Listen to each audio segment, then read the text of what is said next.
మా ఇంటి పేరు పశువుల పాక, పక్కింటి పేరు ఒలీవల తోట, ఎదురింటి పేరు కల్వరి కొండ, మావాడ పేరు సియోను కోట.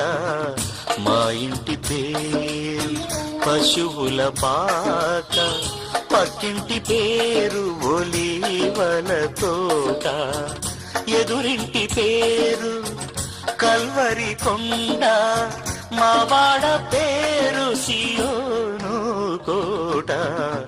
మా ఇంటి పేరు పశువుల పాక, పక్కింటి పేరు ఒలీవల తోట.